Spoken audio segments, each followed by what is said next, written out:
सबको मेरा नमस्ते। विद्या की देवी सरस्वती की वंदना करके उनसे आशीर्वाद प्राप्त कर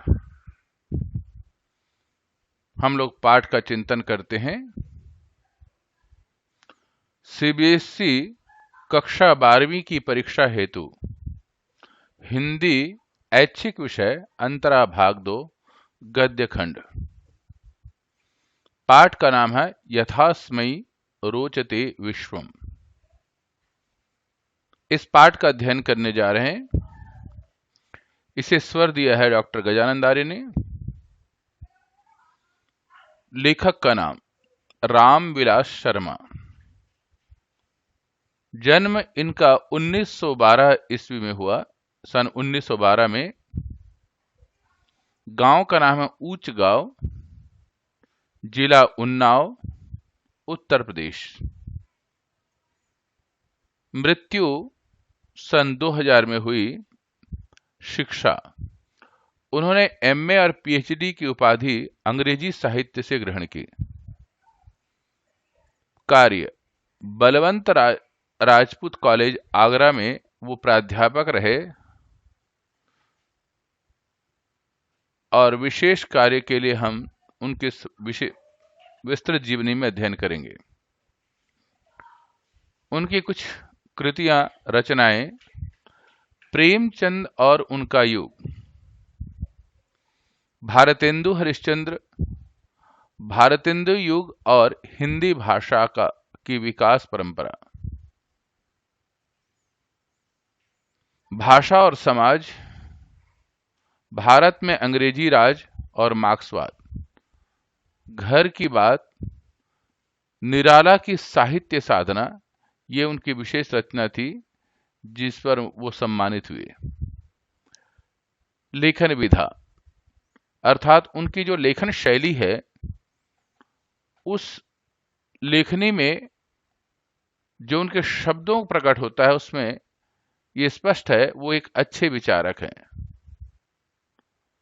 अच्छे आलोचक हैं। आलोचक का मतलब होता है विषय के गहरी तौर से जानकारी लेना और समाज के सामने में रखना। निबंधकार, उन्होंने अपने अच्छे अच्छे निबंध भी लिखे।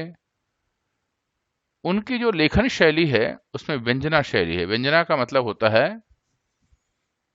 लेखक जो भी लिखते हैं, शब्दों का प्रयोग करते हैं, उसमें एक सुंदर सा नया भाव भी पैदा होता है, उसे व्यंजना शैली कहते हैं, अभिव्यंजित करना कहते हैं। विशेषताएं और भाषा शैली: निबंध शैली व्यंग प्रधान, ओजस्विता और तत्सम शब्दावलियों का प्रयोग आपको मिलेगा।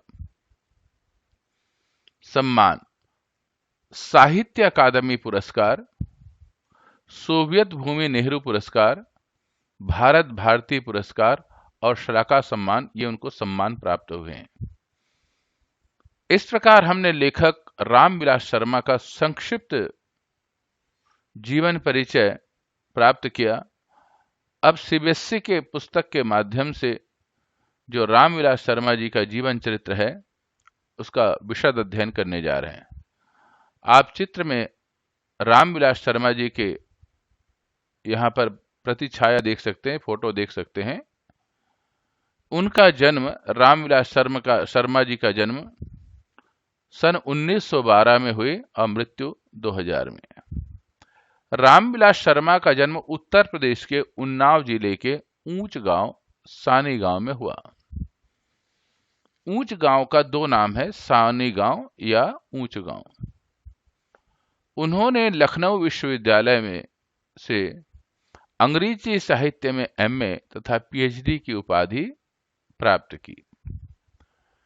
पीएचडी करने के उपरांत उन्होंने लखनऊ विश्वविद्यालय में ही कुछ समय तक अंग्रेजी विषय में अध्यापन किया। 1943 और से 1971 तक वे आगरा के बलवंत राजपूत कॉलेज में अंग्रेजी भाषा के प्राध्यापक रहे। लेक्चरर को हिंदी भाषा में प्राध्यापक कहते हैं। वे अध्यापक जो विश्वविद्यालय या कॉलेज में पढ़ाते हैं उन्हें प्राध्यापक कहा जाता है। 1971 के बाद कुछ समय तक वे आगरा के ही के.एम. मुंशी विद्यापीठ में निदेशक रहे। निदेशक को अंग्रेजी में डायरेक्टर बोलते हैं। ये सर्वोच्च पद होता है, जिनके निर्देशन में कार्य होता है उसे निदेशक कहते हैं। जीवन के आखिरी वर्षों में दिल्ली में रहकर साहित्य, समाज और इतिहास से संबंधित चिंतन और लेखन करते रहे। यही इनका देहावसान हुआ। देहावसान का मतलब मृत्यु होता है। तो साहित्य के समाज और इतिहास से संबंधित साहित्य में उन्होंने जो साधना की, लेखनी लिखा, उसमें समाज के में व्याप्त कुरीतियों को दूर करने के लिए, उनमें एक जोश, उत्साह संवर्धन के लिए लेख लिखे। ऐतिहासिक चिंतन भी किया। रामविलास शर्मा आलोचक, भाषा शास्त्री, समाज चिंतक, इतिहासवेत्ता रहे। एक कुशल लेखक के अंदर ये गुण होना चाहिए। आलोचक का मतलब आलोचना करना, पक्ष और विपक्ष दोनों विषय को चिंतन करना और नई विचारधारा प्रदान करना, उसे कहते हैं आलोचक। भाषा शास्त्री, जैसे हिंदी भाषा जिसे हम देव भाषा कहते हैं, संस्कृत को भी देव भाषा कहा जाता है, और इसकी जो लिपि है देवनागरी लिपि है। तो भाषा में जो व्याप्त बृहद विवेचनाएं हैं उनको जानता भाषा शास्त्री कहते हैं। सामाजिक चिंतन, समाज में जो भी आलोचना की विषय होते हैं उसको आलोचना करना और सही दिशा देना, समाज चिंतक। इतिहासवेत्ता, हमारे धार्मिक और सामान्य दोनों इतिहास रहे हैं, उन दोनों को अच्छी जानकारी रखने वाला व्यक्ति इतिहासवेत्ता कहलाता है। साहित्य के क्षेत्र में उन्होंने कवि और आलोचक के रूप में पदार्पण किया। पदार्पण का मतलब होता है एक नए लेखक के रूप में आए। उन्होंने कुछ कविताएं अज्ञेय के द्वारा संपादित तार सप्तक में संकलित हैं। हिंदी की प्रगतिशील आलोचना को सुव्यवस्थित करने और उसे नई दिशा देने का महत्वपूर्ण काम उन्होंने किया। प्रगतिशील आलोचना, इसका मतलब यह है कि आलोचना एक दो दृष्टि से होती है, सकारात्मक और नकारात्मक। ऐसी सोच जो अच्छी दिशा ना दे उसे नकारात्मक दिशा कहते हैं। ऐसे सोच जो मनुष्य में, मानव जाति में उन्नति के भाव, सोए हुए आत्मा को झंझोड़ करके आगे बढ़ने के लिए प्रेरणा दे, उसे कहते हैं प्रगतिशील आलोचना। उनके चिंतन के केंद्र में भारतीय समाज का जनजीवन, उनकी समस्याएं, उनकी आकांक्षाएं रही हैं। ये सबसे उत्तम बात होती है अच्छे साहित्य की। साहित्य चिंतन में जो वो साहित्य लिखते हैं, जो भी लेख लिखते हैं, उसका मुख्य भाव केंद्र में, मतलब मुख्य भाव भारतीय समाज के जनजीवन, हमारे समाज में जो भी बुराइयां हैं उसको दूर करना और उनको ऊंचे रास्ते पर ले चलना। जो लोग कमजोर वर्ग हैं उनके अंदर आत्मिक शक्ति जगाना, जो देशभक्त हैं उनके अंदर ऊर्जा पैदा करना, इसको कहते हैं भारतीय समाज। उनकी समस्या और उनकी आकांक्षाएं, उनकी समस्याओं को सामने में रखना और उनके मन की जो चाहत होती है उसको भी कैसे पूरी हो, समाज, सरकार और स्वयं मिल करके किस तरीके से आगे बढ़े, ऐसे चिंतन को सामाजिक चिंतन कहते हैं। उन्होंने वाल्मीकि, कालिदास और भवभूति काव्य के नया, ये तीनों जो है संस्कृत के बड़े विद्वान हुए हैं, लेखक हुए हैं, वाल्मीकि, कालिदास और भवभूति। इन्होंने काव्य की रचना की, कविताओं की रचना की है, काव्य ग्रंथों की रचना की, नाटक ग्रंथों की रचना की है, नया मूल्यांकन और तुलसीदास के महत्व पर विवेचन भी किया। रामविलास शर्मा ने आधुनिक हिंदी साहित्य का विवेचन और मूल्यांकन करते हुए हिंदी की प्रगतिशील आलोचना का मार्गदर्शन किया। अपने जीवन के आखिरी दिनों में वे भारतीय समाज, संस्कृति और इतिहास की समस्याओं पर गंभीर चिंतन और लेखन करते हुए भारतीय समाज की समस्याओं को समझने के लिए अतीत की विवेक यात्रा का वर्णन करते हैं। अतीत का मतलब यह है, जैसे उदाहरण के तौर पर रामायण काल है, हमारा अतीत है, बीता हुआ समय है, जिसमें बहुत सुंदर लेखन है। महाभारत है, ऐसे प्रसंगों को अपने लेखन में लाते हैं और गौरवान्वित करवाते हैं हमें कि हमारा साहित्य कितना ऊंचा है। महत्वपूर्ण विचारक और आलोचक के साथ साथ रामविलास जी एक सफल निबंधकार भी हैं। निबंध का एक लिखने की शैली है, निबंधकार भी है। उन्होंने अधिकांश निबंध विराम चिन्ह नामक पुस्तक में संग्रहित किया है। विराम चिन्ह उनका पुस्तक है, संग्रहित का मतलब इकट्ठा किया है, क्योंकि निबंध एक पाठ की तरह होता है। निबंध एक शैली है, जैसे बच्चे निबंध लिखते हैं। तो आज हम उनके जो पाठ पढ़ने जा रहे हैं, ये भी निबंध ही है। उन्होंने विचार प्रधान और व्यक्ति व्यंजक निबंधों की रचना की।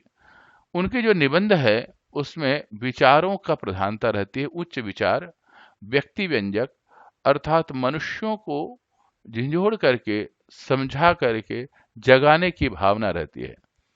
प्रायः उनके निबंधों को विचार और भाषा के स्तर पर एक रचनाकार की जीवंतता और सहृदयता मिलती है।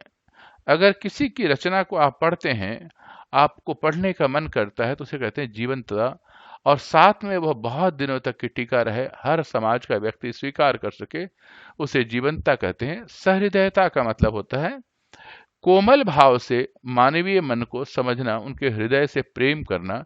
ऐसी भावनाओं को सहृदयता कहा जाता है। स्पष्ट कथन, विचार की गंभीरता और भाषा की सहज उनकी निबंध शैली की विशेषता है। रामविलास शर्मा को अनेक पुरस्कारों से सम्मानित किया गया। निराला की साहित्य साधना पुस्तक पर, ये जो उन्होंने पुस्तक लिखे, उन्हें साहित्य अकादमी पुरस्कार प्राप्त हुआ। अन्य प्रतिष्ठित पुरस्कारों में सोवियत भूमि नेहरू पुरस्कार, उत्तर प्रदेश का भारत भारती पुरस्कार, व्यास सम्मान और हिंदी अकादमी का शलाका सम्मान उल्लेखनीय है। इस प्रकार से उन्हें बहुत सारा सम्मान मिला। पुरस्कारों के प्रसंग में शर्मा जी के आचरण की एक महत्वपूर्ण है कि वे पुरस्कारों के माध्यम से प्राप्त होने वाले सम्मान को तो स्वीकार करते हैं, लेकिन पुरस्कार की राशि को लोकहित में व्यय करने के लिए लौटा देते थे। ये उनके हृदय की विशालता बताती है। हर पुरस्कार पर कुछ न कुछ राशि मिलती है, उस राशि को उस समाज के कल्याण के लिए वापस जो संस्था देती है उसी को लौटा देते हैं, ताकि समाज का कल्याण हो सके। उनकी इच्छा थी यह राशि जनता को शिक्षित करने के लिए व्यय किया, पढ़ाई के लिए ही व्यय किया जाए। उनकी उल्लेखनीय कृतियां हैं, कृतियां का मतलब था रचनाएं, पुस्तक, निबंध, लेखनी से लिखे हुए रचनाएं।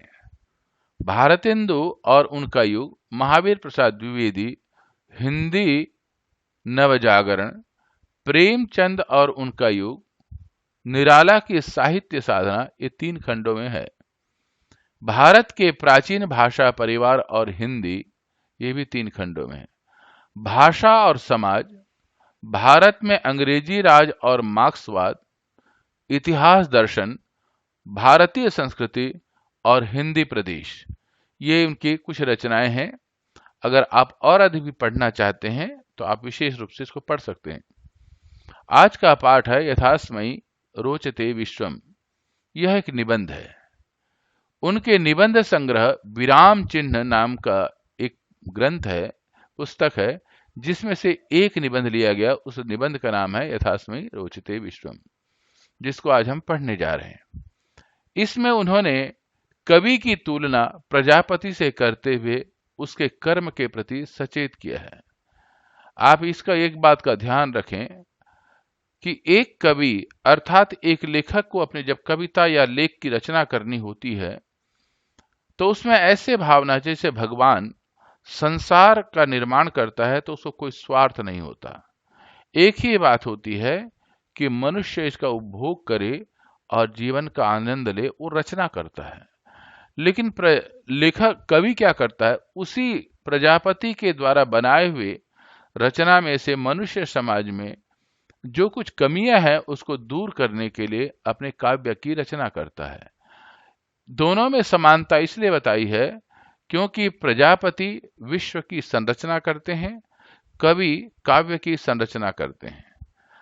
प्रजापति अर्थात भगवान ब्रह्म जब इसकी रचना करते हैं तो निस्वार्थ करते हैं और उसमें जितना अधिक आप कर्म करेंगे उतना ही अधिक ऊंचा उठेंगे। लेकिन कवि जब कोई रचना करता है तो उसको आप जितना उसका विवेचना करेंगे, पढ़ेंगे, सुनेंगे, समझेंगे, उतने ही आपके अंदर जोश उत्पन्न होगा और जो आपके कर्म है, काम है, उसके प्रति आपको चेतना बढ़ाएगा। लेखक के अनुसार साहित्य एक और मनुष्य को मानसिक विश्रांति देता है।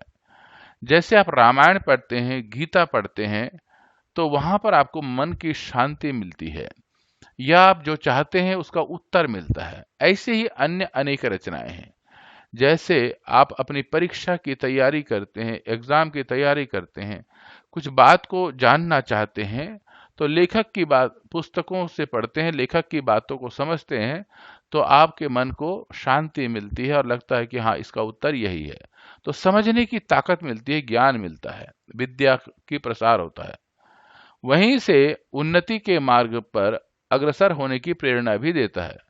सामाजिक प्रतिबद्धता साहित्य की कसौटी है। कसौटी कहते हैं एक पत्थर होता है जिसमें सोनार सोने को घिसता है, तो उस पत्थर में सोने के रंग को देख करके वो जान जाता है ये असली है या नकली है, और उसमें कितना असलीपन है और कितना नकलीपन है। इसी प्रकार से समाज को ऊंचा उठाने के लिए, समझने के लिए साहित्य उसका कसौटी होता है।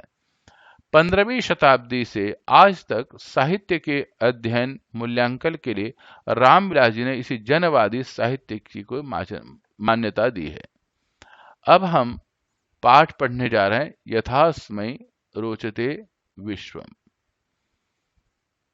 यहां पर आप देखते हैं कवि है और कलाकार है। कलाकार कोई चित्र बना रहा है तो उसके मन में जो बातें हैं वो उसको अपने ब्रश से, रंग से उकेर देता है। जब बाद में चित्र सामने में आता है, देखता है, तो यह कलाकार के मन में जो बातें हैं वो सारे इसमें नजर आ जाती है कि कितना सुंदर कलाकार है। जितना सुंदर दृश्य होगा उतना ही सुंदर कलाकार की आप तारीफ करेंगे और कहेंगे कि इसको बहुत ज्ञान है, बहुत उसने कला की साधना की है। ऐसे ही जो लेखनी लिखने वाले हैं, कवि हैं, वो भी जब लिखते हैं तो उनकी काव्य को पढ़ करके आभास होता है कि किस प्रकार से वो इतने सुंदर रचना करते हैं। उनकी मानसिक चिंतन, उनके विचार को हम लोग पढ़ते हैं जो समाज और मानव मात्र के हित के लिए होता है। इसीलिए लिखा यथास्मै रोचते विश्वम। ये संस्कृत का शब्द है जिसका अर्थ है यथा माने जैसे, अस्मै माने इसको, रोचते अच्छा लगता है, विश्व का वैसे ही निर्माण करता है। ये पूरा वाक्य यहाँ पर है, यथास्मै रोचते विश्वम तथेदम परिवर्तते। तो आज हम पाठ को पढ़ने जा रहे हैं, यथास्मै रोचते विश्वम। प्रजापति से कवि की तुलना करते हुए किसी ने बहुत ही ठीक कहा था, यथास्मै रोचते विश्वम तथेदम परिवर्तते। कवि को जैसा रुचता है का मतलब अच्छा लगता है, वैसे ही संसार को बदल देता है। इसका मतलब यह है, अगर कवि चाहता है कि देश आजाद हो तो देशभक्ति के गाने लिखता है। अगर कवि किसी राजा के पास है और राजा को से उसको इनाम चाहिए तो वह उसके मन की बातों को लिखता है। लेकिन यहाँ पर रामविलास शर्मा जी कहते हैं सही मायने में कवि वो है जो मानव मात्र का कल्याण हो ऐसी कविताएं लिखता है। उदाहरण के तौर पर रामायण, महाभारत, गीता और आजकल के भी ऐसे बड़े सुंदर सुंदर ग्रंथ हैं जिनका हम लोग अध्ययन करते हैं। अगर कोई चाणक्य के जीवन का ग्रंथ लिखता है तो चाणक्य को अपना नायक मान करके पढ़ने वाला व्यक्ति उसकी तरह आचरण करने की कोशिश करता है, पढ़ना चाहता है। तो इसीलिए कवि लेखक ने कहा, ऐसे जो भी लेखक हैं या कवि साहित्य का निर्माण करने वाले व्यक्ति हैं, वो समाज को बदलने की ताकत रखते हैं। यदि साहित्य समाज का दर्पण होता तो संसार को बदलने की बात न उठती। कवि का काम यथार्थ जीवन को प्रतिबिंबित करना ही होता है, तो प्रजापति का दर्जा ना पाता। प्रजापति का मतलब भगवान, भगवान का दर्जा नहीं है लेकिन भगवान के बराबर है। कहने का मतलब यह है, प्रजापति जो है संसार को बनाता है, लेकिन समाज में व्याप्त परेशानियों को देख करके उसे शीशे की तरह अपने लेखनी में लिखता है और उसको समाज को सुधारने के लिए ऐसी बातें लिखता है जिससे मानव मन प्रसन्न हो जाता है और वह धीरे धीरे समाज में बदलना शुरू हो जाता है। हम इस मामले में एक उदाहरण ले सकते हैं, जैसे कदम कदम बढ़ाए जा, खुशी के गीत गाए जा, ये जिंदगी है कौम की, कौम पे लुटाए जा। छोटी सी कविता है, लेकिन जब इसको गाया गया तो समाज में एक अद्भुत क्रांति हुई। आज भी इसके अंदर जो शब्द है, जो भाव है, हमारे अंदर देशभक्ति की भावना के लिए उत्तेजना भरता है। देश के लिए स्वाभिमान की जो भावना है उसको बलवती करता है। तो इसीलिए कवि ने कहा, वो मनुष्य के मन को जिधर चाहता है वो बदलने की ताकत रखता है। वास्तव में प्रजापति ने जो समाज बनाया है उससे असंतुष्ट होकर के नया समाज बनाना कविता का जन्म सिद्ध अधिकार है।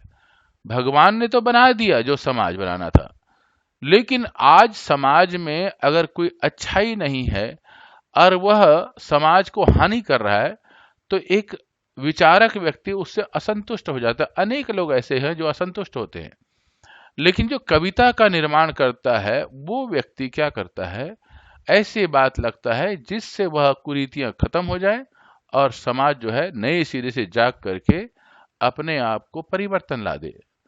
यूनानी विद्वानों के बारे में कहा जाता है, विदेशी विद्वानों के बारे में कहा जाता है, वे कला और जीवन को नकल समझते थे। कला अर्थात साहित्य कला है और आप पेंटिंग करते हैं वो भी कला है। हर इतिहास भी कला पक्ष है, अंग्रेजी भी कला पक्ष है। जितने भी भाषा हैं वो कला पक्ष को आपको उठाते हैं।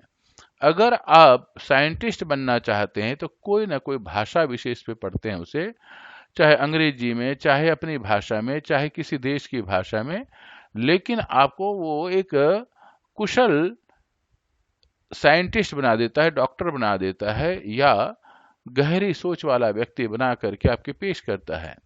तो इसीलिए कहा गया कि कला जीवन को नकल समझते थे। और अफलातून प्लेटो का नाम है, उसे हिंदू में लेखक का नाम है, अपने असार संसार को असल की नकल बताकर कला को नकल की नकल कहा था।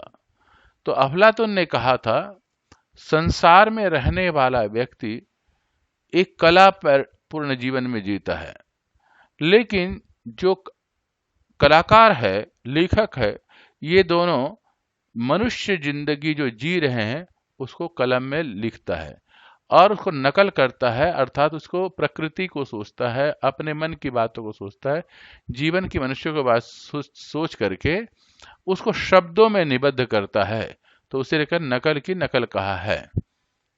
लेकिन अरस्तु ने ट्रेजेडी के लिए जब कहा था, उसमें मनुष्य जैसे हैं उससे बढ़ करके दिखाए जाते हैं। ट्रेजेडी का मतलब होता है ऐसा नाटक जो दुखांत होता है। दुखांत और सुखांत दो प्रकार के नाटक होते हैं। जब भी कोई नाटक हो, अगर आखिरी में ऐसी जगह छोड़ दिया जाए नाटक लिखते हुए, नाटक करते हुए, जहां खुशियों का वातावरण हो, तो सुखांत कहते हैं। उदाहरण के तौर पर जब राम इतने कष्ट झेल करके वापस आते हैं तो राम का राज्याभिषेक होता है तो खुशी भरा वातावरण हो जाता है, वो सुखांत हो गया। लेकिन कोई व्यक्ति, कोई हीरो, कोई हमारा नायक काम करते करते वहीं समाप्त हो जाता है, मर जाता है, तो लोगों को दुख होता है, उसे कहते हैं दुखांत नाटक। तो ट्रेजेडी जो है दुखांत नाटक को कहते हैं। उसमें मनुष्य जैसे हैं उससे बढ़कर दिखाए जाते हैं, क्योंकि मनुष्य में सुपर पावर दिखाया जाता है। हमारे यहाँ भी कई फिल्म बनते हैं, उसमें मनुष्य के अंदर सुपर पावर दिखाया जाता है। तब नकल नवीस कला का खंडन हो गया था। नकल नवीस का मतलब है नकल करने वाले, जो लोग कला लिखने वाले, उनका खंडन किया गया था, क्योंकि ये दुखांत नहीं होना चाहिए। जब वाल्मीकि ने चरित्र नायक का गुण गिनाकर नारद से पूछा ऐसा मनुष्य कौन है, तब नारद ने पहले यही कहा था, बहवो दुर्लभाश्चैव ये त्वया कीर्तितः गुणः। दुर्लभ गुणों को एक ही पात्र में दिखाकर आदि कवि ने, आदि कवि महर्षि वाल्मीकि का नाम है, समाज में दर्पण में प्रतिबिंबित न किया था, वर्ण प्रजापति की तरह सृष्टि की थी। यहाँ पर महर्षि वाल्मीकि, जिसे आदि कवि कहा गया है, उन्होंने नारद के सामने में एक श्लोक पढ़ करके कहा था, ऐसा दुर्लभ गुणों वाला व्यक्ति कौन हो सकता है। तो नारद जी भी बड़े प्रसन्न होकर के कहा कि ऐसा कोई, जैसे रामचंद्र जी में सारे के सारे सद्गुण नजर आते हैं, तो ये कहीं ना कहीं आदि कवि वाल्मीकि का एक विशेष गुण है। एक मनुष्य को अतिरंजित करके दिया खाया गया है और वह प्रजापति की तरह होता है। तो जब राम के गुणों को हम पढ़ते हैं, सुनते हैं, तो समाज का हर व्यक्ति चाहता है कि हमारा जो संतान हो, हमारा परिवार हो, राम की तरह हमारा संतान हो और हम राम की तरह अच्छे गुणों को पालन करें। तो रामायण जितनी बार पढ़ोगे, जितनी बार सुनोगे, हर बार आपको ऐसा लगेगा कि हमारा भी परिवार ऐसा होना चाहिए, हमारे संतान ऐसे होने चाहिए, मुझे राम के गुणों का अनुकरण करना चाहिए। या राम की कथा करते हुए कथाकार कहते, देखो राम इतने महान थे तो तुम भी बनो, ऐसे समाज की बुराइयों को दूर करने की कोशिश की जाती है। तो कहने का मतलब यह है कि समाज में जो बुराइयां हैं उसको समाप्त करने के लिए जो ऐसे सुंदर रचनाएं हमारे हितकर होती हैं। कवि की सृष्टि निराधार नहीं होती। जब कवि अपनी रचना करता है, लेखक रचना करता है, तो बिना कारण के नहीं होता। निराधार का मतलब होता है कुछ ना कुछ उसके पीछे आधार होता है। वह हम उसमें अपनी ज्यों की त्यों आकृति भले ही न देखें, पर ऐसी आकृति जरूर देखते हैं जैसे हमें प्रिय है, जैसी आकृति हम बनाना चाहते हैं। जिन रेखाओं और रंगों से कवि चित्र बनाता है, उसमें उसके चारों ओर यथार्थ जीवन के बिखरे हुए होते हैं, और चमकीले रंग और सुघर रूप ही नहीं, चित्र के पार्श्व भाग, पार्श्व मतलब दाएं बाएं, काली छायाएं भी यथार्थ जीवन का लेती हैं। जब एक व्यक्ति सुंदर सा चित्र बनाता है, तो चित्र के आगे पीछे अगर कोई रंग रहता है तो वो भी कुछ ना कुछ बात करता है। इसी प्रकार से जब कलाकार कोई नाट्य में मंचन करता है तो हम लगता है, या सिनेमा में मंचन करता है तो हमें लगता है कि देखो कितना सुंदर है, और उसके हर एक हाव भाव को हम ध्यान रखते हैं, और बहुत सारे लोग उसी तरह बनने की कोशिश करते हैं। जैसे सीता के चरित्र को कौन नहीं जानता, आज भी कहते हैं सीता को हम प्रशंसा करते हैं, मातृ रूपा देखते हैं, और समाज में कल्पना की जाती है कि हमारे यहाँ की स्त्रियां सीता की तरह हों। तो ये एक कवि की कल्पनाओं में जितना सुंदर साकार समाज का निर्माण होता है, इसीलिए यहाँ पर लेखक ने इस बात को रामविलास शर्मा जी ने लिखा है। राम के साथ रावण का चित्र न खींचे तो गुणवान, वीर्यवान, कृतज्ञ, सत्यवक्ता, दृढ़व्रत, चरित्रवान, दयावान, विद्वान, समर्थ, प्रिय दर्शक, नायक का चरित्र फीका। और यहाँ पर नायक कौन है? राम है। राम में ये सारे गुण थे। गुणवान था, वीर्यवान मतलब शक्तिशाली, कृतज्ञ का मतलब यह किसी भी किए हुए कोई उपकार करता है तो उसको हमेशा याद रखते थे। सत्य वाक्य, वो बोलते थे तो कम बोलते थे या वो सत्य बोलते थे। दृढ़ व्रत, अपने संकल्प के पक्के व्रती थे। अगर उन्होंने ठान लिया कि मुझे जो करना है तो करना है, पिताजी की एक वाक्य से अपने व्रत को पूरा करने के लिए 14 वर्ष वनवास चले जाते हैं। ये दृढ़ व्रत का परिचय है। चरित्रवान। उन्होंने कभी जीवन में ऐसा कार्य नहीं किया जिससे उनके चरित्र को लांछन लगे, और अपने से छोटों को और कम शक्ति वालों को दया भी करते हैं, विद्वान भी हैं, समर्थ भी हैं, प्रिय दर्शन, जिसको देखने में मन को अच्छा लगता है। तो राम की एक खूबी होती है। तो ये राम जो है चरित्र के नायक हैं, हीरो, नायक माने हीरो। वास्तव में उनके गुणों को प्रकाशित होने का अवसर ही ना है। अगर रावण ना हो सामने में, विपक्ष होना जरूरी है, जिसे हम लोग अंग्रेजी में विलन कहते हैं। विलन जब होगा तभी नायक के गुण नजर आता है। कवि अपने रुचि के अनुसार जब विश्व को परिवर्तित करता है तब भी बताता है विश्व में उसे असंतोष क्यों है।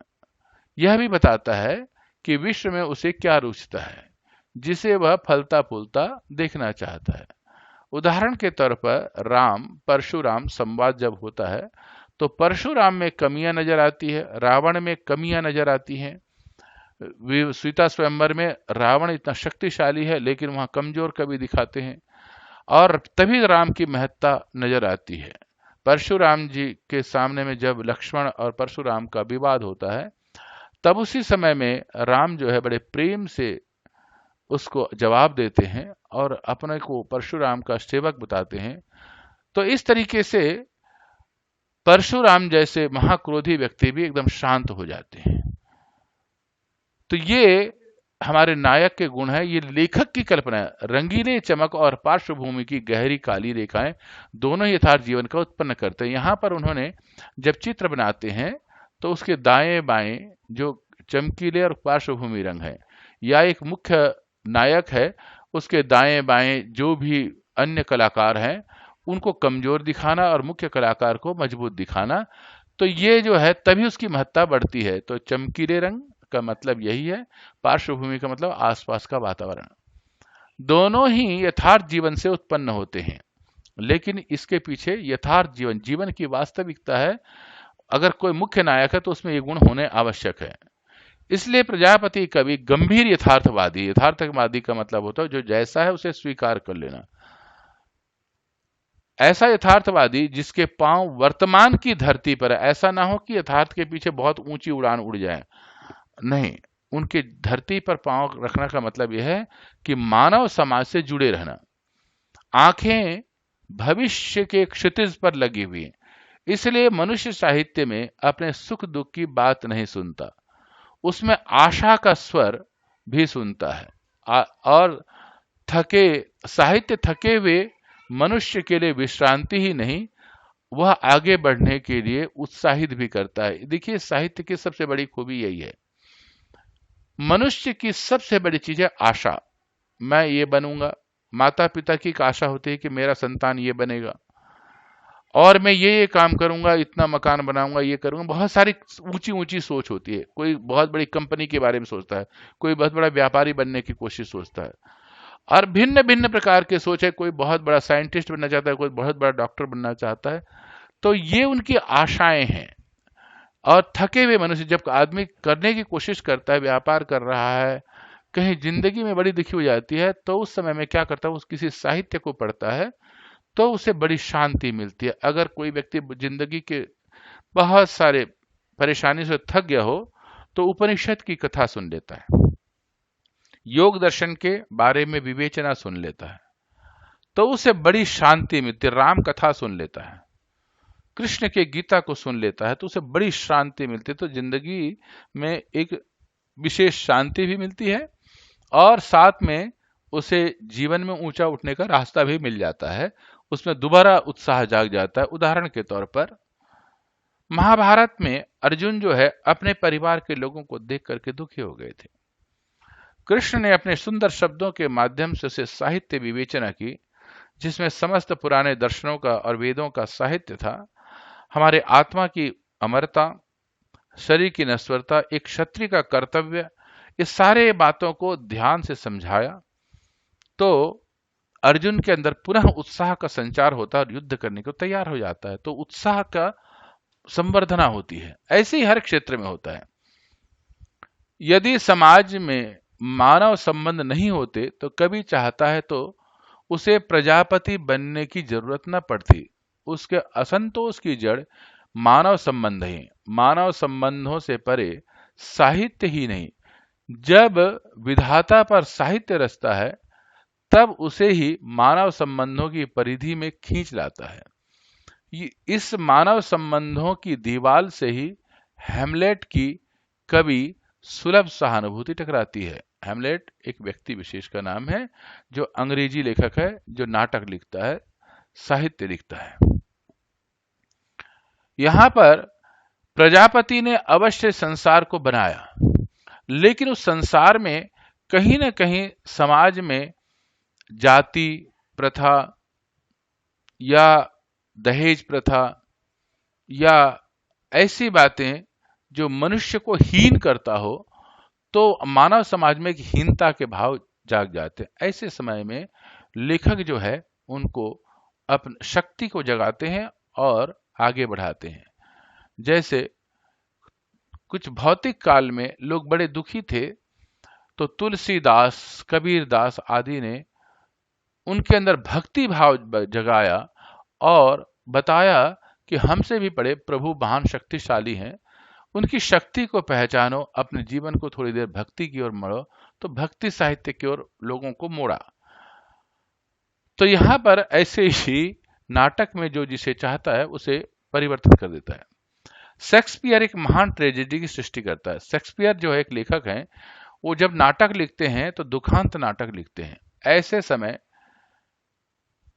जब समाज के बहुसंख्यक लोगों का जीवन इस मानव संबंधों के पिंजड़े में फड़फड़ाने लगे, सिकचे तोड़ करके बाहर उड़ने के लिए आतुर हो उठे, उस समय कवि का प्रजापति रूप और भी स्पष्ट हो जाता है। जब हमारे देश में जैसे अंग्रेजों का शासन था, लेकिन हर मनुष्य चाहता था कि हमारा देश आजाद हो, यहां पर दूसरे देश के आदमी शासन न करें, तब लेखकों ने देशभक्ति की भावना से ओतप्रोत बड़े सारे लेख लिखे, कविताएं लिखी, लोगों को जागरूक किया और अनेक सारे कविताएं बने। तो सीकचों को तोड़ना, सीकचों का मतलब बंधन को तोड़ना, उस बंधन को तोड़ना और मानव संबंधों के पिंजड़े के फड़फड़ाने लगे। जैसे एक चिड़िया को पिंजरे में बंद कर दो तो वो बाहर निकलने के लिए फड़फड़ाता है, लेकिन उसके फड़फड़ाते हुए पंख टकरा करके जब टूट जाते हैं तो वहां पर चुप शांत हो जाता है। लेकिन फिर तक शक्ति आती है तो फिर वो बाहर निकलने की कोशिश करता है। इसी प्रकार से मनुष्य संबंध जब वह अमानवीय कृत्यों से परेशान हो जाता है तो वह बाहर निकलने की कोशिश करता है। ऐसे समय में कवि या लेखक उनके शक्ति को अपने लेखनी से और भी अधिक ताकत बढ़ाते हैं।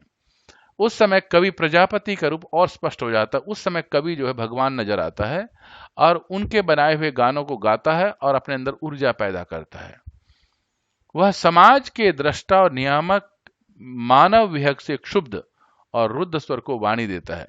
मानव विहग, विहग मतलब होता है चिड़िया। यहां पर मनुष्य को चिड़िया की तरह कहा गया है, अर्थात कभी कभी ऐसी स्थिति हो जाती है, राजनैतिक बंधन इतने कठोर हो जाते हैं, सामाजिक बंधन इतने कठोर हो जाते हैं, तो मानव जो है उससे बाहर निकलना चाहता है। तो ऐसे समय में उनकी जो वाणी फूटनी चाहिए, बोलना चाहिए मुंह से समाज के खिलाफ, बुराई के खिलाफ, तो नहीं बोल पाते। तो कवि या लेखक उसमें अपने शब्दों से ताकत देता है। वह मुक्त गगन के गीत गाकर उस विहग के परों से नई शक्ति भर देता है। तो कवि अपनी लेखनी से, अपनी कविता से, अपने लेखनी से, अपने निबंधों से ऐसी शक्ति का ऊर्जा संचार कर देता है कि मनुष्य अपने आप के अंदर आत्मविभोर होकर के अपने उस कार्य को कर लेना चाहता है जिससे वह आराम से जिंदगी जी सके और बंधनों से उन्मुक्त हो जाए। साहित्य जीवन का प्रतिबिंबित रहकर उसे समेटने, संगठित करने और उसे परिवर्तित करने में अजेय अस्त्र है। साहित्य एक ऐसा अस्त्र है जिसको जीता नहीं जा सकता। अजेय का मतलब जीता नहीं जा सकता। वो क्या करता है, समाज को प्रतिबिंबित रहकर, समाज के मध्य में रख करके सबको इकट्ठा करता है और मिल करके काम करने की शक्ति देता है। 15वीं 16वीं सदी में, ये उस समय का लेखक वर्णन करते जब हिंदी साहित्य की क्या स्थिति थी। सामंती पिंजड़े में बंद मानव मुक्ति के लिए वह वर्ण और धर्म के सींचों पर प्रहार किया। उस समय में सामंती बंधन अर्थात लोगों को नौकरों की तरह रखते थे और जिससे मनुष्यों को खरीद लेते थे, जिंदगी भर उनको नौकर आते दंडों से पीटते थे। यह अमानवीय कृत्य था। और वर्णवाद और धर्मवाद, वर्णवाद का मतलब ब्राह्मण को अपने आप को ऊंचा मानता, क्षत्रिय अपने आप को वर्चस्वी मानता, और शूद्र को सब पीटते थे, तंग करते थे, उनसे नकाम कराते थे, उनको कहते थे तुम इसी जाति में हो, इसी के लायक हो।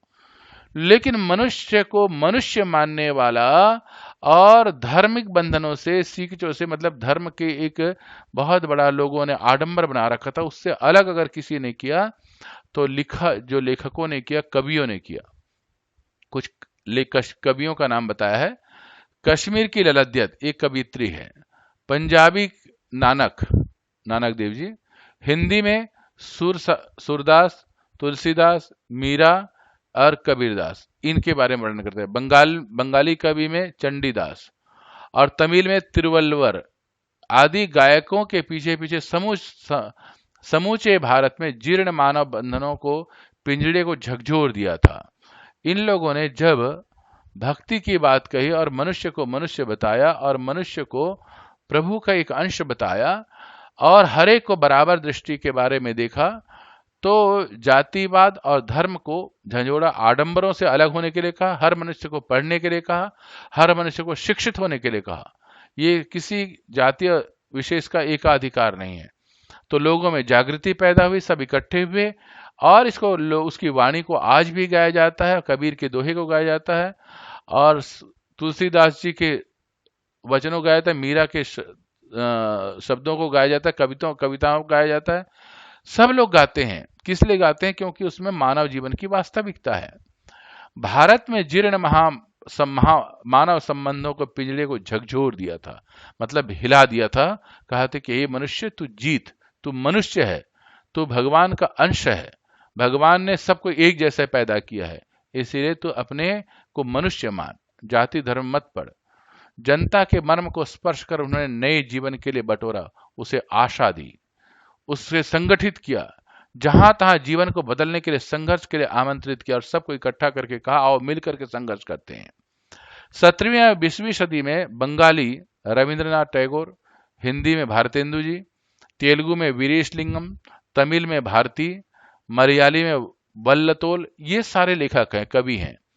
आदि ने अंग्रेजी राज और सामंती अवशेषों के पिंजड़े को प्रहार किया। अंग्रेजी राज को खत्म करने के लिए, जो नवाबी परंपरा थी उसको खत्म करने के लिए एक साथ मिलकर के सबने कोशिश किया। एक बार उन्होंने भारत की दुखी पराधीन जनता को बटोरा, उन्हें संगठित किया, उनकी मनोवृत्ति बदली। उनकी जो मन में ये था कि नहीं अंग्रेज हैं तो ठीक है, जो कर रहे हैं करने दो, हम क्या करते हैं, ऐसा नहीं। सब में ऊर्जा भरी, शक्ति भरी, सब मिल करके, सब लोगों ने मिलकर के देश को आजाद करने की ताकत रखी। तो उसके पीछे कोई ना कोई कवि का हाथ था। मिल करके गाते थे, कदम कदम बढ़ाए जा, खुशी के गीत गाए जा, ये जिंदगी है कौम की, राष्ट्र के लिए है तो कौम पे लुटाए जा, अगर जिंदगी को बलिदान भी देना पड़े तो कोई आवश्यकता नहीं। तो कवि के इस बात से सब लोगों में जागृति पैदा हुई। ऐसे ही अनेक सारे हुए। साहित्य का पांचजन्य कृष्ण जी का शंख का नाम है। जब कृष्ण जी का शंख बजता था तो हर योद्धा अपने भुजाओं में ताकत आ जाती, दिमाग में शक्ति आ जाती थी। अगर रात भर किसी ने परेशान दुखी रहा है, थक गया है, तो उसमें उदासीनता का राग नहीं, वो उदासीनता उसकी खत्म हो जाती थी, युद्ध के लिए तत्पर हो जाता था। तो पांचजन्य जब शंख, पुरानी परंपरा में शंख बजा करके फिर युद्ध शुरुआत करते थे। तो उसको यहां पर लेखक ने वर्णन किया है, साहित्य को पांचजन्य से तुलना की है। जब साहित्य अपने शब्दों का उल्लेख करता है तो मानव समाज का जो पिंजड़ा है वो फड़फड़ाने लग जाता है, वहां से बाहर निकलने की प्रेरणा देता है, ताकत देता है। देखो कवि ने एक सुंदर वर्णन किया। एक कवि जो है एक पंछी को आजाद करता है, मानव विहग कहा है। मनुष्य को पक्षी की तरह आजाद, उन्मुक्त होना चाहिए, अपना देश, अपना राज्य, अपनी भाषा, अपनी संस्कृति को प्रमुखता देना चाहिए, ऐसे कहा गया है। जैसे चिड़िया जो है अपना आसमान, अपनी धरती और अपने पेड़ पौधे, अपने पक्ष आजाद रहना चाहता है, ऐसे मनुष्य को कहा है। वह कायरों और पराभव प्रेमियों को ललकारता है। जो लोग डरपोक हैं, जो लोग के अंदर जो है कमजोरी छिप गई है, उनको ललकारता, बोलते हैं नहीं तुम में भी शक्ति, तुम भी आओ हमारे साथ मिलो। समर भूमि में, युद्ध की भूमि में उतरने के लिए बुलावा देता है। कहा भी है, ये उन्होंने संस्कृत का श्लोक कहा है, क्लीबानाम धार्त जन्म उत्साह शूरमानिनाम। क्लीबानाम कमजोरियों, नपुंसकों के लिए यह देश नहीं है, ये तो उत्साही व्यक्ति के लिए है। भरत मुनि के शब्दों के सामने में के यहाँ उदाहरण देते हैं। भारतेंदु तक चली आती भी हमारे साहित्य की गौरवशाली परंपरा है। इसके सामने में निरुद्देश्य, कला, विकृति, काम वासनाएं, अहंकार, व्यक्तिवाद, निराशा, पराजय के सिद्धांत वैसे ही नहीं ठहरते जैसे सूर्य के सामने में अंधेरा। मनुष्य की कमजोरी है, वो काम वासनाओं में, अहंकार में, व्यक्तिवाद और निराशा में जब पड़ जाता है तो जिंदगी को उठा नहीं सकता। और ऐसे कला का निर्माण करना, ऐसे लेखकों का लिखना जो जिसका कोई उद्देश्य नहीं है। लेकिन भारतेंदु ने जब इन सब लेख को लिखा तो उसने अपने गौरवशाली व्यक्तित्व को उभारा और मनुष्य को तो लिखा सूर्य के सामने में अंधेरा है। अभी भी मानव संबंधों को पिंजड़े में भारतीय जीवन का विहंग बंदी है। अभी भी लेखक कह रहे हैं, अभी भी समाज को सुधारने के लिए आवश्यकता विहंग, यहाँ पर मनुष्य को एक कल्पना की है। मुक्त गगन में उड़ान भरने के लिए वो व्याकुल है। हर मनुष्य चाहता है कि हम आजाद हो, हर मनुष्य स्वतंत्रता हो, हर मनुष्य की अपना अस्तित्व हो। वो चाहता है, अभी भी हमारे को संसार में लड़ने की आवश्यकता है। किससे? समाज से। किससे? हमारे को सुंदर समाज बनाने के लिए और समाज में मिल करके रहने के लिए। व्यक्तिवाद से लेकर के संगठन पर उन्होंने कहा है। पिंजरे की तीलियों को तोड़ रहा है। तीलियां का मतलब है पिंजरे में जो छोटे छोटे लोहे के तिनके होते हैं, उनको तोड़ना पड़ेगा। धिक्कार है उन्हें जो तीलियां तोड़ने के बदले मजबूर कर रहे हैं, जो भारत भूमि में जन्म लेकर साहित्यकार होने का दंभ। ये देखिए, इस पाठ का बहुत सुंदर अंश है। कुछ लोग साहित्यकार होने का दंभ माने अहंकार भरते हैं और वो सोचते हैं कि हम मनुष्य की मुक्ति के लिए गीत लिख रहे हैं। भारतीय जन को पराधीन पराभव का पाठ पढ़ाते हैं। कुछ लोग कहते हैं कि अंग्रेजों का प्रशंसा करो, दूसरे विदेशियों की प्रशंसा करो, लेकिन ऐसे व्यक्ति से नहीं। वो कहते हैं वे दृष्टा नहीं है। उन लोग जो है ना, समाज को सही नहीं देखते। वो लोग वास्तविकता को नहीं देख पा रहे हैं, सिर्फ चाटुकारी करके धन कमाना चाहते हैं। इनकी आंखें अतीत की ओर है, ये सृष्टा नहीं, जिनके दर्पण इन्हीं के अहमवादी कृतियों की देती है। ऐसे भी कुछ लोग हैं जो लोग अपने लेखनी में, जो लोग ऐसे बोलने वाले में, आजकल तो मीडिया ऐसे साधन है, जो मीडिया में जो लोग सिर्फ पैसे कमाने के लिए किसी समाज की वास्तविकता को नहीं दिखाते, सिर्फ उनका उद्देश्य होता है पैसा करना, चमचागिरी करना, उनको इस लेखक ने दृष्टा नहीं कहा और ये उन लोगों को सृष्टा भी नहीं करना। वो तो भगवान की तरह सच्चाई को देखने वाले नहीं होते और न ही वो समाज का निर्माण करना चाहते हैं। वो सिर्फ स्वार्थ का निर्माण करते हैं, अपने ही बारे में सोचते हैं। जिन्हें इस देश की धरती से प्यार है, वह इस धरती पर बसने वालों से स्नेह है। जो साहित्य की युगांतकारी का भूमिका समझते हैं, वे आगे बढ़ रहे हैं। जो लोग साहित्य को समझते हैं, पढ़ते हैं, सही साहित्य को, वो लोग इसको पढ़ते हैं, समझते हैं और उसके हिसाब से समाज की सेवा करने के लिए, राष्ट्र की सेवा करने के लिए और विश्व में अपना स्थान ऊंचा करने के लिए हमेशा प्रयत्नशील रहते हैं। साहित्य जनता का रोष और संतोष प्रकट करता है, उसे आत्मविश्वास और दृढ़ता देता है। व्यक्ति के अंदर आत्मविश्वास जगाता है और उसे मजबूत करता है। दृढ़ता मतलब मजबूत। उनकी रुचि जनता की रुचि से मेल खाती है और कवि उसे बताता है, इस विश्व को किसी की दिशा में परिवर्तन करना है। और वो बताता है कि ऐ मनुष्यों जागो, हम सब मिल करके इसको हम लोगों ने दिशा देनी है। हम जैसा चाहते हैं वैसा बनाएं, लेकिन ऐसा बनाएं जिससे मानव का कल्याण हो, जिससे समाज का कल्याण हो।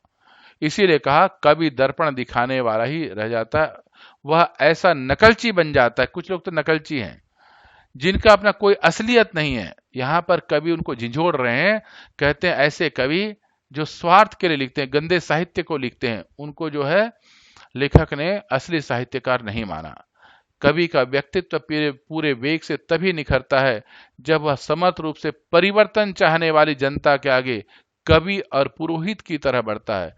कवि और पुरोहित ये दोनों जीवन में अच्छी कविता से राजाओं को और मुख्य व्यक्तियों को, समाज को दिशा देते हैं।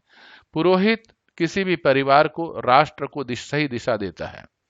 इसी परंपरा को अपनाने से हिंदी साहित्य उन्नत और समृद्ध होकर, हिंदी साहित्य के ये पूरे पाठ का सारांश है।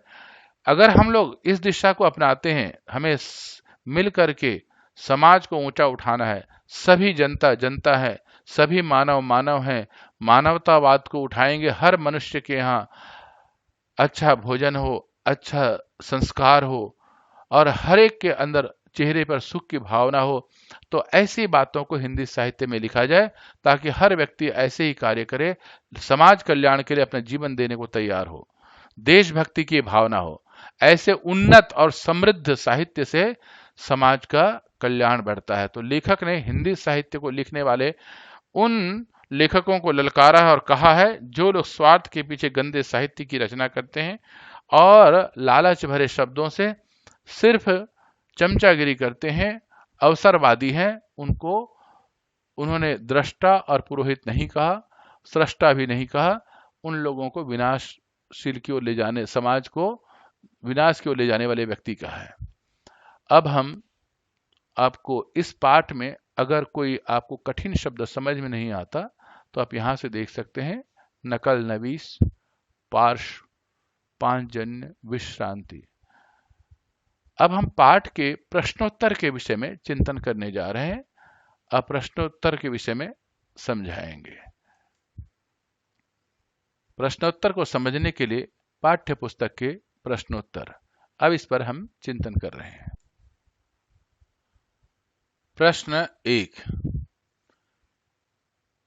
लेखक ने कवि की तुलना प्रजापति से क्यों की है? अगर आप सारे पाठ को और अच्छी तरह समझना चाहते हैं तो प्रश्नोत्तर को अच्छी तरह समझें। और आपको यह वीडियो पसंद आया तो सबसे पहले आपके पास यहाँ लाइक बटन है, उससे आप प्रेस करें। दाहिनी साइड में सब्सक्राइब बटन है, इसको अवश्य दबाएं। सब्सक्राइब बटन को दबाने का फायदा ये होगा, अगला वीडियो आपके पास पहुंच जाएगा। और साथ में यह संकल्प ले लें, मेरे कुछ और मित्रों को इस पाठ के माध्यम से मैं उसकी सहायता करूं ताकि उसको भी परीक्षा में अच्छे नंबर ला सके या इस पाठ को समझने में सुविधा हो।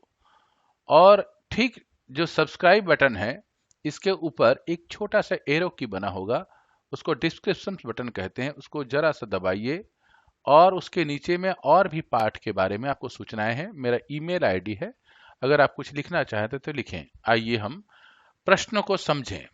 उत्तर, प्रश्न नंबर 1, उत्तर।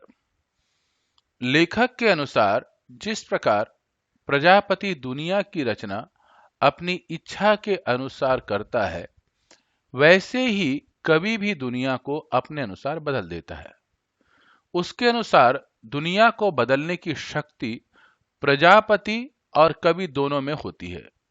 यही कारण है कि लेखक ने कवि की तुलना प्रजापति से की है।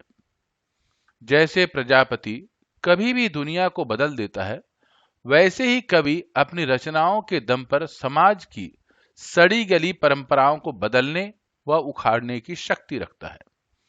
उसमें रचनात्मक शक्ति होती है जो कलम के माध्यम से शब्दों में और शब्दों के माध्यम से लोगों की सोच में आकर के आकार पाती है। यह सब कुछ बदल देती है। प्रश्न 2, साहित्य समाज का दर्पण है। इस प्रचलित धारणा के विरोध में लेखक ने क्या तर्क दिए हैं? उत्तर, साहित्य समाज का दर्पण है। इस प्रचलित धारणा के विरोध में ये तर्क दिए हैं। साहित्य में यदि ताकत होती तो संसार को बदलने की सोच न उठती। ट्रेजेडी को दिखाते समय मनुष्य को असल ट्रेजेडी से कुछ अधिक दिखाया जाता है, यही बात इसका खंडन करती है। मैंने आपको बताया था, ट्रेजेडी का मतलब होता है दुखांत नाटक। ऐसे नाटक, ऐसे पिक्चर, ऐसे फिल्म जो अंत में अपने नायक को मार देता है, दुखी पैदा करता है, कष्ट पैदा करता है। भारत में बनने वाले ज्यादातर नाटक सुखांत होते हैं। सुखांत का मतलब होता है बाद में हमारा नायक जीतता है और सब लोग तालियां बजाते हैं, खुश होते हैं कि देखो नायक जीत गया। तो जो ट्रेजेडी होता है उसमें दुखांत होता है, जैसे स्थिति है उसको नायक पूरी तरह वैसे ही झेलता है। ग कवि अपनी रुचि के अनुसार संसार को बदलता रहता, अतः ऐसा साहित्य समाज का दर्पण नहीं होता। जहां पर कवि की रुचि चले, संसार किसी की रुचिता नहीं है।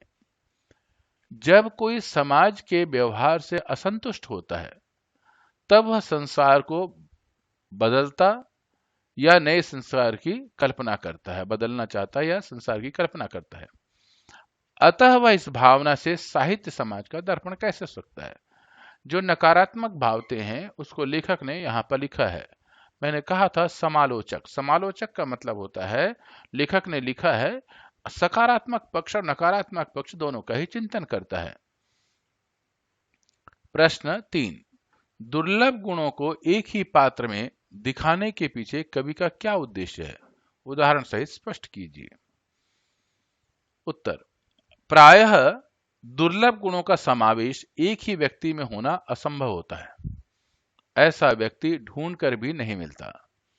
कवि के अंदर ऐसी क्षमता होती है, वह ऐसे दुर्लभ गुणों से युक्त पात्र का निर्माण करता है, अर्थात वो अपने आप सोचता है कि इसमें ऐसा होना चाहिए। यह मात्र मनोरंजक के लिए नहीं होता, इसके पीछे खास उद्देश्य होता है। वह उद्देश्य होता है दिशाहीन मनुष्य को दिशा दिखाना। प्रायः कुछ गुण मनुष्य में जन्मजात होते हैं और कुछ गुणों का समावेश करवाया जाता है। अतः हम ऐसे पात्रों की रचना करते हैं जिसमें दुर्लभ गुणों का समावेश होता है। तो हमारा उद्देश्य समाज के आगे आदर्श पात्र रखना है।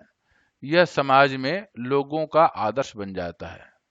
यही आदर्श लोगों में दुर्लभ गुणों का विकास कर सकता है। कवि ने राम की कल्पना की तो उसका उद्देश्य था हर घर में राम जैसे गुणों वाले संतान, पति, मित्र तथा मनुष्य हो। इस तरह समाज में दुर्गुणों का समाप्त करके आदर्श स्थापित करने का प्रयास किया जाता है और समाज में व्याप्त रावण को समाप्त किया जाता है। प्रश्न 4, साहित्य थके हुए मनुष्य के लिए विश्रांति ही नहीं, वह उसे आगे बढ़ने के लिए उत्साहित भी करता है, स्पष्ट कीजिए। साहित्य की रचना के पीछे एक नहीं अनेक कारण हैं। वह थके हुए मनुष्य के लिए विश्रांति के साथ आगे बढ़ने के लिए उत्साहित भी करता है। समाज को नई दिशा देना, थके हारे मनुष्य को नई राह देना, मनुष्य को शांति प्रदान करना, उदासी को प्रसन्नता में बदल देना, उदासीनता को प्रसन्नता में बदल देना, सड़ी गली परंपराओं के स्थान पर नई परंपराओं को मार्ग देना तथा मनुष्य में पुनः उत्साह का संचार करना, इसका कार्य है। मनुष्य को जीने की अनेक राहें उपलब्ध करवाना, ये इसका काम है काव्य का, साहित्य का। यह एक ऐसा मार्गदर्शक बन जाता है जो जीवन की सभी विसंगति को भुलाकर आगे बढ़ने के लिए प्रेरित करता है। यही कारण है साहित्य में उसे अपने जीवन की झलक ही नहीं मिलती, बल्कि जीवन में आने वाली मुसीबतों से लड़ने की प्रेरणा भी मिलती है। यही कारण है कि साहित्य मनुष्य को प्रेरणा, उद्देश्य, मार्ग, शांति, विश्राम और नया उत्साह भी देता है। साहित्य के महत्व को हम इसी से जान सकते हैं कि एक लेखक या कवि की लिखी रचना को लोगों के द्वारा बड़े चाव से पढ़ा जाता है और आने वाले समय में भी पढ़ा जाता रहेगा। प्रश्न 5, मानव संबंधों से परे साहित्य नहीं है, इस कथन को समीक्षा कीजिए। समीक्षा का मतलब होता है अच्छी तरह विचार करना। एक कवि या लेखक मानव है, अतः मानव संबंधों से वह स्वयं घुला मिला रहता है। ऐसा कोई साहित्यकार नहीं जो मानव संबंधों से युक्त न हो। मनुष्य के जीवन का आधार ही मानव संबंध है। कोई किसी का मित्र है तो कोई माता पिता, कोई भाई बहन, पुत्र पुत्री इत्यादि भी मानव संबंधों की एक श्रृंखला है। अतः इस कारण साहित्य की रचना करने वाला जब साहित्य का निर्माण करता है तो साहित्य से इन्हें अलग करना संभव नहीं। एक कवि या लेखक रचना में इन मानव संबंधों के बारे में तभी उल्लेख करता है जब वह आहत होता है, आहत का मतलब दुखी होता है, या प्रसन्न होता है, या बहुत ज्यादा खुश हो जाता है। उसके इन संबंधों की छाया उसके साहित्य में स्वतः ही पड़ जाती है। इस तरह से वह साहित्य के माध्यम से इनका सुंदर मूल्यांकन करता है। मूल्यांकन का मतलब होता है वो अच्छी तरह समझता है, उसकी कीमत समझता है। अतः कवि या लेखक संतोष या असंतोष का आधार ही हम मानव संबंध को मानते हैं। अतः साहित्य का सृजन करते वक्त, सृजन का मतलब बनाना, साहित्य का निर्माण करते वक्त, बनाते समय मानव संबंधों का होना आवश्यक होता है। अतः साहित्य मानवों से परे नहीं बल्कि उससे जुड़ा हुआ रहता है। प्रश्न 6, 15वीं-16वीं सदी में हिंदी साहित्य में कौन कौन सी सामाजिक भूमिका निभाई? हिंदी साहित्य ने कौन कौन सी सामाजिक भूमिका निभाई? उत्तर, 15वीं-16वीं सदी हिंदी साहित्य काल में इतिहास का स्वर्णिम युग, स्वर्णिम युग का मतलब जैसे सोने की तरह सबसे उत्तम युग माना जाता है। इस काल में उच्च कोटि का साहित्य मिलता है। उतना साहित्य ही, उतना शायद ही और किसी युग में साहित्य मिले। इस समय में सबसे अधिक संत कवि हुए। ये कवि मात्र भक्ति के कारण उदय ही नहीं हुए, मात्र भक्ति के कारण ही उदय नहीं हुए थे। समाज में बाहरी शासकों के शासन से जो अशांति, असंतोष, दुख, कष्ट, धार्मिक तथा जातिगत भेदभाव, आडंबरों इत्यादि के कारण उत्पन्न हुए थे, तब ऐसे संत कवियों का उदय हुआ जिन्होंने न केवल जनता को सुख दिया अपितु समाज में व्याप्त इन कुसंगतियों को हटाने का प्रयास भी किया। इसमें कबीर, तुलसीदास, सूरदास, मीरा, रसखान, नानक, घनानंद, नंददास, रहीम, नरोत्तम दास इत्यादि बहुत से कवि हुए। इन्होंने अपनी रचनाओं से ऐसा जोरदार प्रहार किया कि समाज में व्याप्त आडंबर तथा भेदभावों की नींव हिल पड़ी। इन्होंने समाज में सच्ची भक्ति, मनुष्यता के भाव को स्थान दिया तथा लोगों को इन्हें अपनाने के लिए प्रेरित किया। उनकी रचनाओं ने जनता में आशा, प्रेम, प्रसन्नता, सुख इत्यादि का संचार किया। इस प्रकार समाज मुक्ति की ओर अग्रसर हुआ और लोगों में नई चेतना जागृत हुई। अपनी संस्कृति के प्रति आदर भाव बढ़ा। स्वयं के अस्तित्व को लेकर बढ़ रही भ्रांति समाप्त हुई। ईश्वर के प्रति आस्था बलवती हुई। जीवन की नई राह प्रदान हुई। जीवन को नया रास्ता मिला। प्रश्न 7, साहित्य के पांचजन्य से लेखक का क्या तात्पर्य है? साहित्य का पांचजन्य मनुष्य को क्या प्रेरणा देता है? पांचजन्य कृष्ण के संघ का नाम था। इसकी विशेषता थी कि महाभारत युद्ध के समय इसकी ध्वनि नाद से योद्धाओं में उत्साह, वीरता के भाव का संवर्धन होता है। अतः लेखक ने साहित्य के पांचजन्य कहकर साहित्य की विशेषता का वर्णन किया है। यह पांचजन्य शंख के समान है जो जीवन से हार चुके व्यक्ति को अपने नाद से जागृत करता है। इसके अतिरिक्त यह मनुष्य को जीवन रूपी युद्ध भूमि में लड़ने के लिए प्रेरित करता है। साहित्य के पांचजन्य ने मनुष्य के मन में व्याप्त दुख, निराशा, हार इत्यादि भावों को उखाड़ फेंका है। यह आज से नहीं, प्राचीन काल से मनुष्य की रक्षा कर रहा है। यह मनुष्य को कर्म करने के लिए उत्साहित करता है। जो लोग भाग्य के भरोसे रहते हैं, साहित्य का पांचजन्य उनको जगाता है। प्रश्न नंबर 8, साहित्यकार के लिए सृष्टा और दृष्टा होना अत्यंत अनिवार्य क्यों और कैसे? उत्तर, साहित्यकार के लिए आवश्यक गुण है कि उसमें सृष्टा और दृष्टा दोनों गुणों का होना आवश्यक है।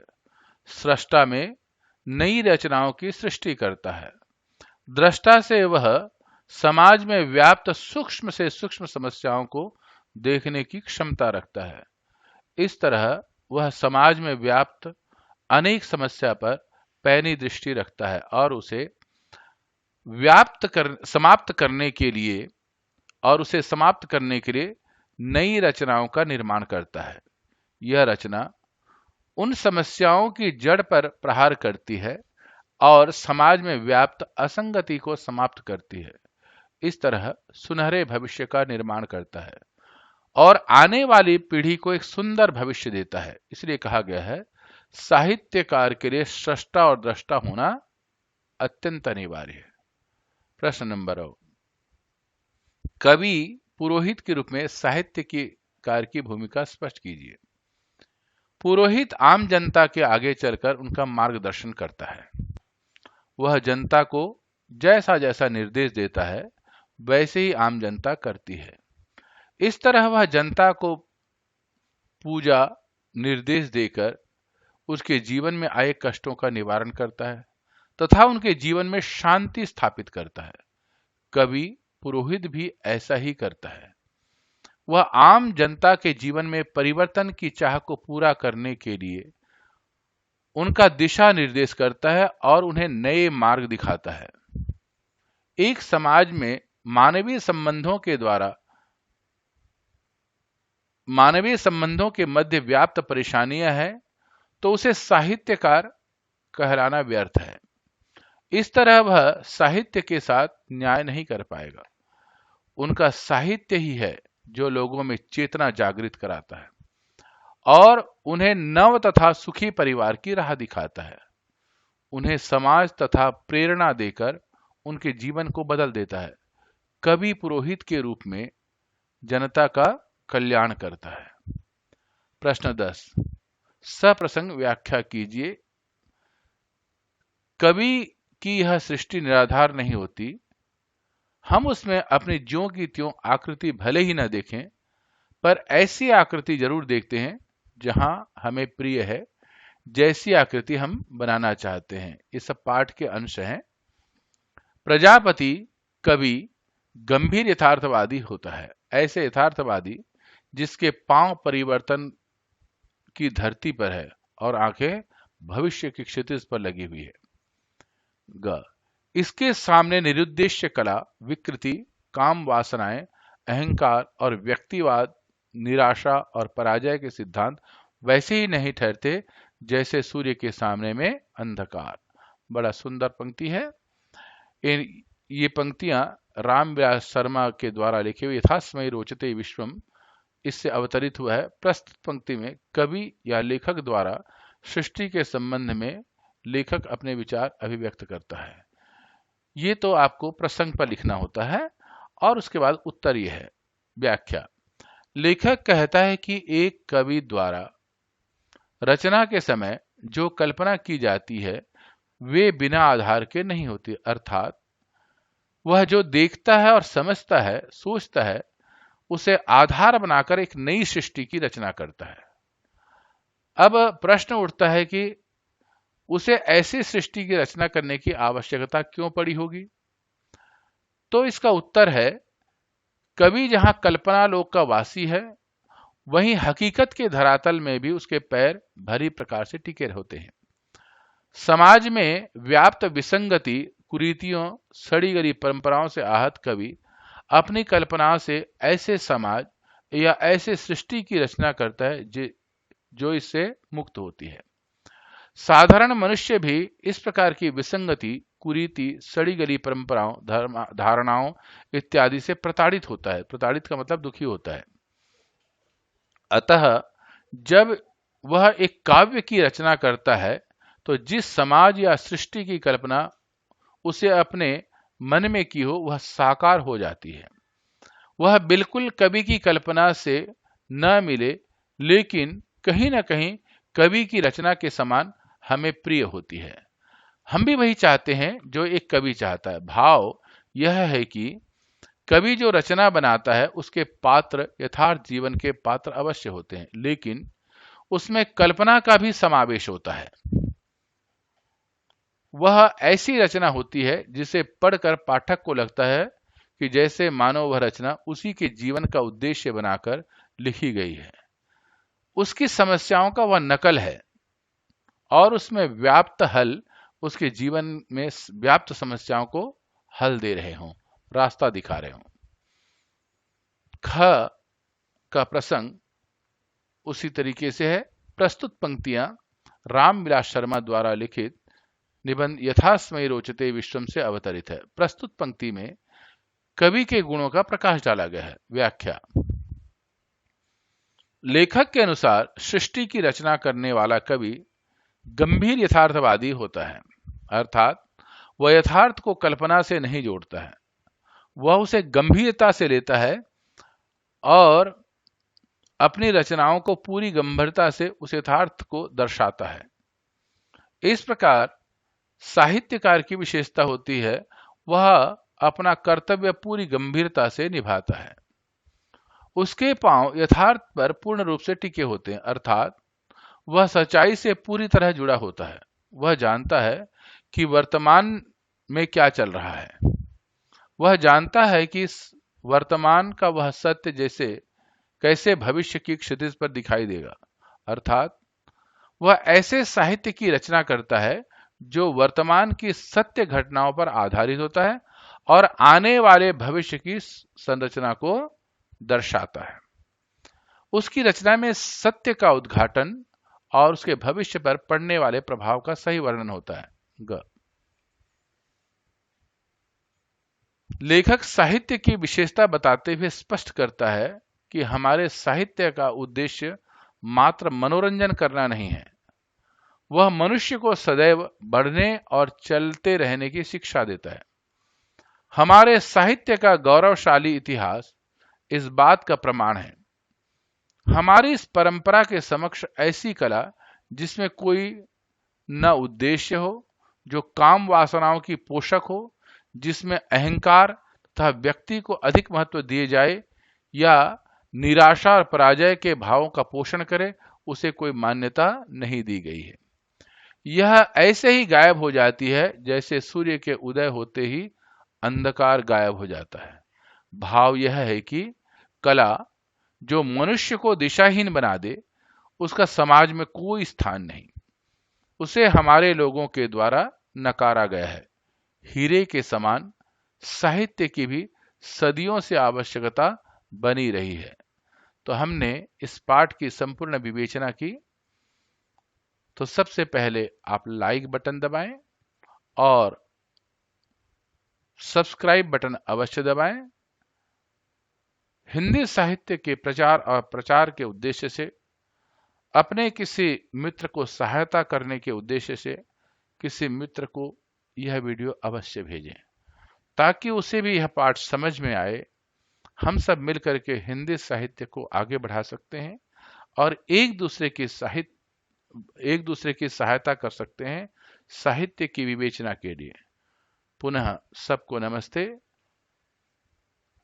मां भगवती सरस्वती देवी की वंदना करते हुए सबके लिए सुख और शांति की कामना, सबको आशीर्वाद की कामना। अगले वीडियो के लिए सब्सक्राइब करें। सबको नमस्ते।